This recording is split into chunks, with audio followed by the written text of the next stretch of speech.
Hello student. Next topic, potential energy of a single charge in an external field. उससे पहले हमने दो topic study कर लिए हैं, potential energy of system of two charges and potential energy of system of n charges.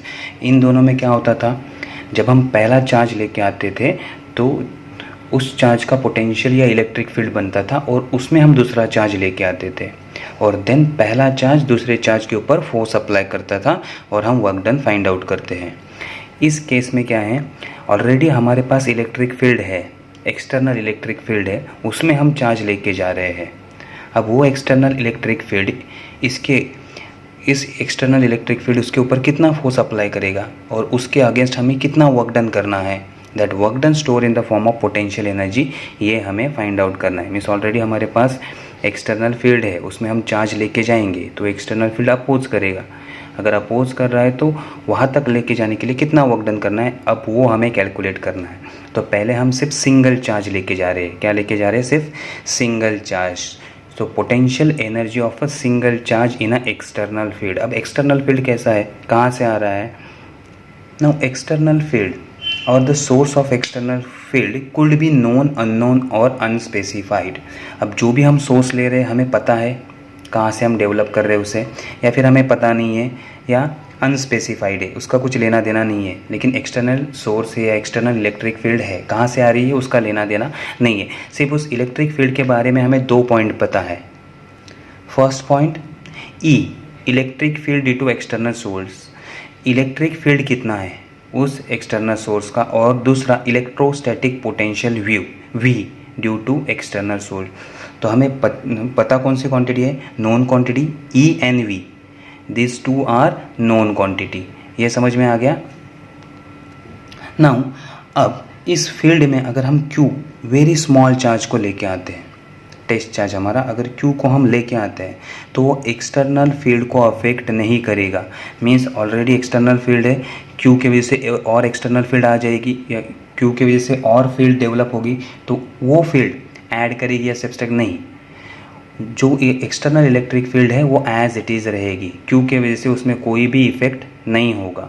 नहीं तो आप कहोगे कि क्यू से भी फील्ड डेवलप हो रहा है और एक्सटर्नल फील्ड, दोनों फील्ड आ जाएंगी तो फील्ड स्ट्रॉन्ग हो जाएगा. नहीं, हम क्या कंसिडर कर रहे हैं, Q is the very small charge, उसकी वजह से एक्सटर्नल फील्ड में कोई भी चेंजेस नहीं आएगी, external field as it is रहेगा. Now consider this red lines indicate the external electric field. Red line indicate external electric field. अब हमें इस एक्सटर्नल इलेक्ट्रिक फील्ड का वैल्यू पता है.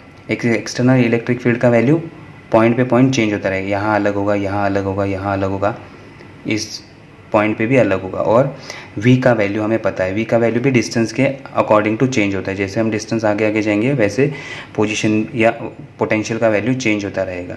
तो इस एक्सटर्नल फील्ड में हमने एक पॉइंट लिया है p, तो p पर कितना इलेक्ट्रिक फील्ड है वो हमें पता है, नॉन क्वांटिटी, और v कितना है वो हमें पता है. So consider point p at a distance r. कितने डिस्टेंस पे ले रहे हैं, ओरिजिन हम कंसिडर करेंगे और ओरिजिन से ये डिस्टेंस में मेजर करेंगे p पॉइंट तक का, तो कितना होगा r.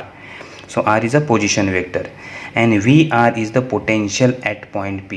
यह पोटेंशियल कितना है, Vr. ओके, क्योंकि डिस्टेंस r है तो r डिस्टेंस पे पोटेंशियल कितना होगा वो हमें पता चल गया. अब पोटेंशियल का डेफिनेशन क्या होता है, याद आ रहा है? पोटेंशियल का definition it is work done per unit positive charge. Work done per unit positive charge, और पॉजिटिव चार्ज को हम कहाँ से कहाँ मूव कर रहे हैं, from infinity to certain point. Certain point आने के लिए जो वर्क डन लगता है यूनिट पॉजिटिव चार्ज को, that is nothing but a potential. So potential is nothing but a work done per unit charge. So potential is equal to work done per unit charge. और unit charge कहाँ से कहाँ move हो रहा है, from infinity to that point जहाँ तक हमें लेके आना है. सपोज P पॉइंट तक हमें लेके आना है तो P पॉइंट तक लाने के लिए कितना वर्क डन लगेगा उस यूनिट चार्ज को, that is work done per unit charge. Okay, that is a potential. So work done क्या होगा, work done is nothing but a potential into charge. Potential into charge. Now consider work done in bringing charge Q from infinity to given point P। अब charge Q को हम infinity से कहाँ लेके आ रहे हैं, पॉइंट P तक, हमने जो देखा था पॉइंट P वहाँ लेके आ रहे हैं इन एक्सटर्नल इलेक्ट्रिक फील्ड और in external field. So work done मैंने कहा था, वर्क डन क्या होता है, potential at point P into charge, potential at point P into charge. So W is equal to potential क्या था हमारा VR, पोटेंशियल क्या था VR इंटू चार्ज। बट अभी तक हमने स्टडी किया है potential energy is nothing but a work done, potential energy is nothing but a work done, therefore potential energy is equal to work done. और P point पे हमारा potential energy कितना होगा, U is equal to QVR, that is potential at distance R और potential at point P। तो ये हो गया हमारा potential energy of a single charge when it is bring from infinity to point P। जब infinity से point P तक charge हम लेके आएंगे तो कितनी पोटेंशियल एनर्जी उस चार्ज में स्टोर हो जाएगी, that U is equal to Q into VR। ये समझ में आ गया। अब हम नेक्स्ट पॉइंट स्टडी करते हैं इसमें ही। Next point, potential energy of a system of two charges in an external field. पहले हम एक चार्ज लेके आए थे, अब हम कितने चार्ज लेके आ रहे हैं, दो चार्ज लेके आ रहे हैं एक्सटर्नल फील्ड में। तो उन दो चार्ज में पोटेंशियल एनर्जी या उस सिस्टम में, दो चार्ज के सिस्टम में कितनी पोटेंशियल एनर्जी स्टोर होगी, अब वो हमें कैलकुलेट करना है। So potential energy of a system of two charges in an external field. Two charges Q1 and Q2 located at R1 and R2. Two charges Q1 and Q2 located at R1 and R2 respectively in an external field. तो हम दो charge external field में ले रहे हैं, एक है Q1 कितने डिस्टेंस पर, R1 इतने, और Q2 R2 इतने डिस्टेंस पे, और इन दोनों में डिस्टेंस कितना होगा R12, इन दोनों में डिस्टेंस कितना है R12। अब ये सिस्टम बनाने के लिए हम कैसे बनाते हैं, पहले मैं चार्ज Q1 को यहाँ लेके आऊँगा तो ये एक्सटर्नल फील्ड इसके ऊपर इफेक्ट करेगा और उसके अगेंस्ट हमें वर्क डन करना पड़ेगा। देन मैं चार्ज Q2 को लेके आऊँगा, समझ में आ रहा है, जैसे हमने पहले स्टडी किया था जब एक्सटर्नल फील्ड नहीं था, सेम वे अब वैसे ही हम इसको भी ट्रीट करेंगे। पहले हम क्या लेके आएंगे, चार्ज Q1, देन उसका वर्क डन फाइंड करेंगे, देन हम लेके आएंगे चार्ज Q2, उसका वर्क डन फाइंड करेंगे, और दोनों के वर्क डन को हम क्या करेंगे, एड अप करेंगे। तो ये अब प्रोसेस हम करने वाले हैं।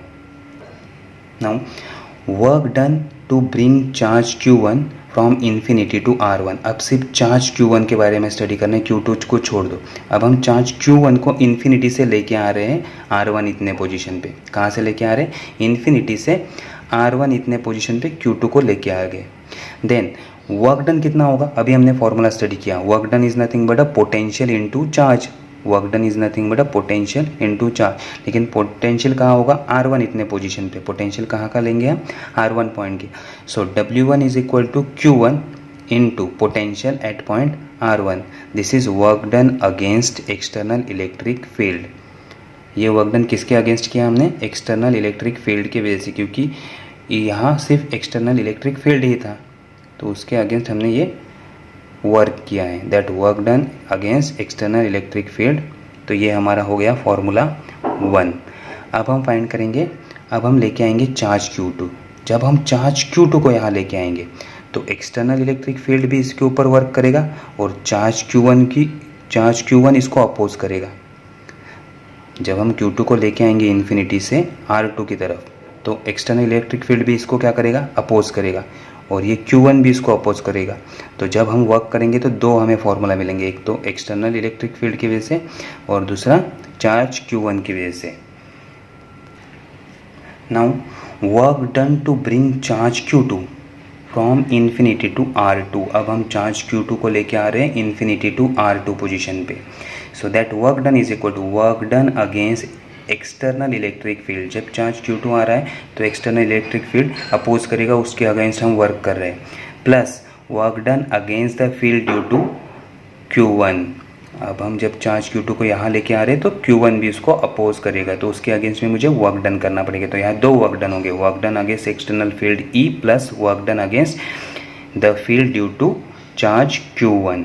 अब दोनों हमने ऑलरेडी फाइंड किया है, इसका फॉर्मूला आप याद करो, वर्क डन अगेंस्ट, अगर एक चार्ज के साथ दूसरा चार्ज आ जाएगा तो फॉर्मूला क्या होगा वो हमने फाइंड किया है, और work done against external field अभी हमने फॉर्मूला फाइंड आउट किया।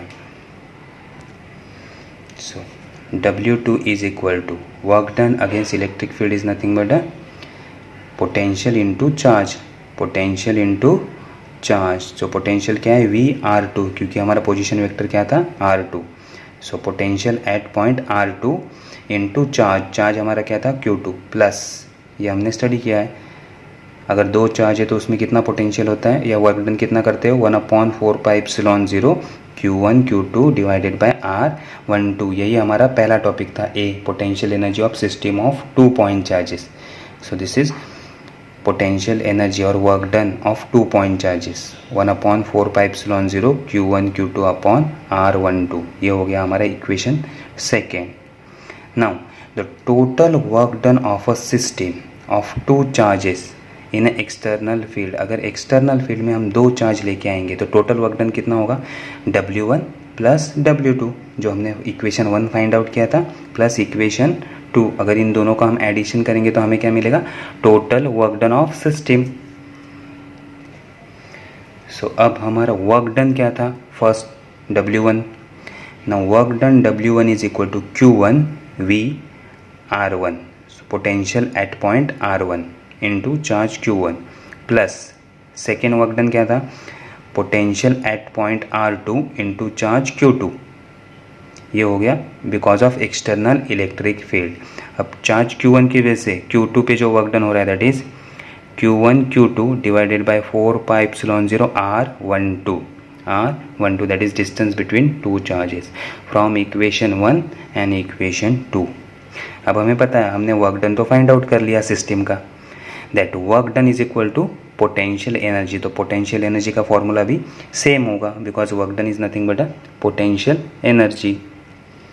Now work done is equal to potential energy, therefore potential energy of system of 2 charges in external field is given by U is equal to Q1V plus Q2V plus Q1 Q2 divided by 4πε0 R12। Easy है formula easy है, लेकिन इसमें कैसे एक topic दूसरे को connected रहते हैं। अगर आप पहले वाले टॉपिक का अच्छे से स्टडी करोगे तो नेक्स्ट वाला टॉपिक समझ में आ गया, अगर वो दोनों समझ में आ गया तो थर्ड टॉपिक समझ में आ जाएगा। तो ऐसे इसलिए आप क्या करते हो पहला जब टॉपिक सीखते हो तो उसको अच्छे तरह से स्टडी कर लो, देन सेकेंड देन थर्ड, क्योंकि ये इंटरकनेक्टेड है। इलेक्ट्रोस्टैटिक में सारे टॉपिक इंटरकनेक्टेड रहते हैं। अगर आपको पहला टॉपिक आता है तो दूसरा आएगा, दूसरा आता है तो तीसरा आएगा। ओके, तो इंटरकनेक्टेड टॉपिक है, इसलिए पहला टॉपिक का अच्छे से स्टडी करो तो आपको दूसरा समझ में आएगा, दूसरा समझ में आएगा तो आपको तीसरा समझ में आएगा। इसलिए हर एक टॉपिक का अच्छे से स्टडी करते रहो। अगर आपको ये work done per unit charge नहीं समझ में आया तो ये फॉर्मूला नहीं समझ में आएगा। Then potential of 2 charge system नहीं समझ में आ गया, potential energy of system of 2 point charges, तो ये फॉर्मूला कहाँ से आया वो समझ में नहीं आएगा। अगर ये समझ में नहीं आया तो जो हमने potential energy of system of 2 point charge हमने फाइंड किया ना फर्स्ट ए पार्ट इसका, वो देख लो एक बार वीडियो तो आपको समझ में आ जाएगा। ओके, तो ये यहाँ तक फिनिश होते हैं, उसके आगे हम डाइपोल का स्टडी करेंगे। अब हम डाइपोल को लेके आएंगे एक्सटर्नल फील्ड में और उसका फॉर्मूला हम निकालेंगे। तो इसके लिए डाइपोल क्या होता है वापस एक बार स्टडी कर लो। डाइपोल को अगर एक्सटर्नल फील्ड में रखते तो क्या होगा ये हमें फाइंड आउट करना है, लेकिन उससे पहले डाइपोल का आप स्टडी कर लो। ओके, डाइपोल क्या होता है ये याद रखो। तो यहाँ हम लेक्चर फिनिश करते हैं। Thank you.